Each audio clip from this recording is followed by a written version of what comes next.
Today I'm going to talk to you guys about homelessness in America. This is the PSA video for it.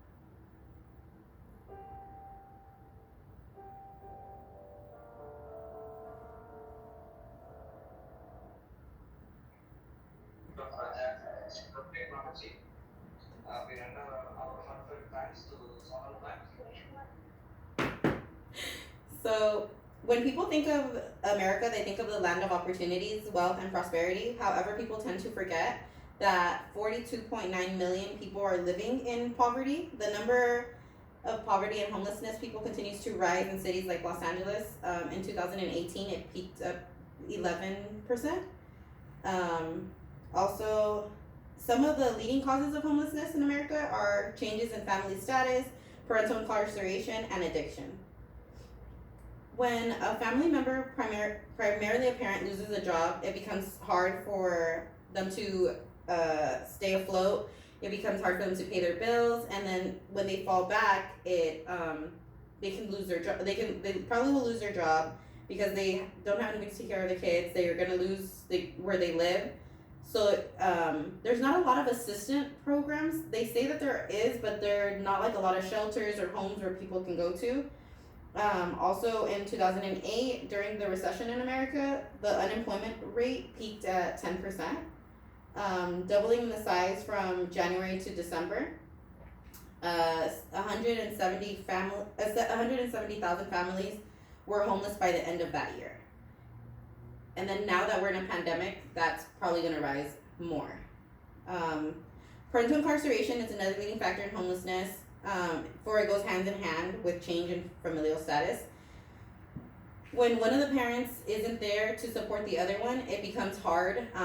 Sometimes, especially if it's like because of domestic violence charges, the other family members might not want to help them, which causes them to struggle and be out on the street or have to do other things for money that they might not get money for or whatever. If the reason for the incarceration, if the reason was domestic violence, it becomes harder for them to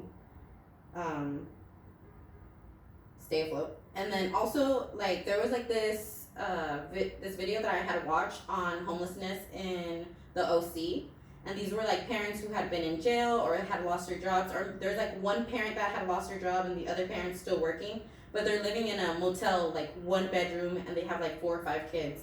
So it's not like an ideal situation for them.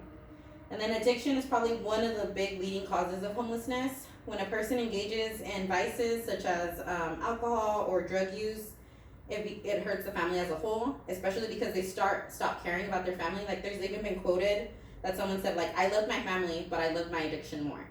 And that's one of the biggest causes that causes people to lose their job, to spend money on things that they shouldn't be spending on, and then their family like hurts because of it.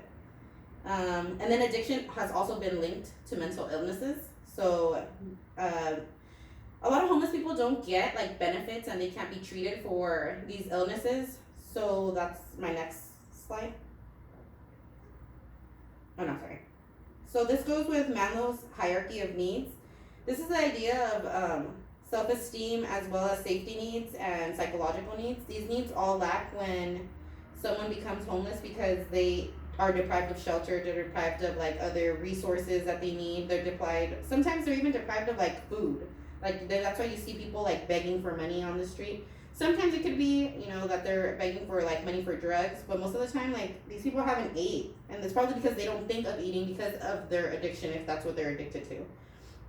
And then perception is like a big interpersonal role in homelessness, because they're perceived as like, you're lazy, you're not trying to work, you're not trying to do anything. But sometimes seriously, these people just like have gone through a hardship and this is their only resort. Like, they can't, there's homeless people that you probably don't even know are homeless because they look like so clean or whatever. They're not out there begging for money, but they're like living in their cars. There was even like this study of this girl who they asked her like, how long have you been homeless? And she was like, maybe like 4 years, and she already looked like she was 8. And they were like, what's the worst place you ever slept in? And she said, in a bush. It was really embarrassing because people would walk by and just stare at us. And so, like, perception is a big thing. And when you're perceived as, like, being someone dirty, being someone lazy, then you start feeling that way. And then maybe you just, like, whatever, they already think that, so I don't want to change. And then my target audience would be, like, single parents or anybody who has, like, anybody who's incarcerated. Teachers and educators, because they encounter these kids, they encounter these situations, and whether they know it or not, like, these kids are, like, they're homeless, and they're living out of their car. And then just as general public, like, this issue isn't for like one certain type of audience, it's like for everybody, and it's like important for everyone to like work on it as a society because it is a big issue. And then these images are to show like the harsh reality like of homeless troubles. This guy is crying because he's like needs help or whatever, and then this little girl's like literally in a stroller, just like she thinks this is normal life. Like, this is not normal. But her parents, like, that's all they have to provide for her. So it's normal for them. And then in conclusion, I have like explained the concept of homelessness and why it affects all of us. And then I have gone over like my target audience, as well as explained that homelessness is an ever rising issue. That's it.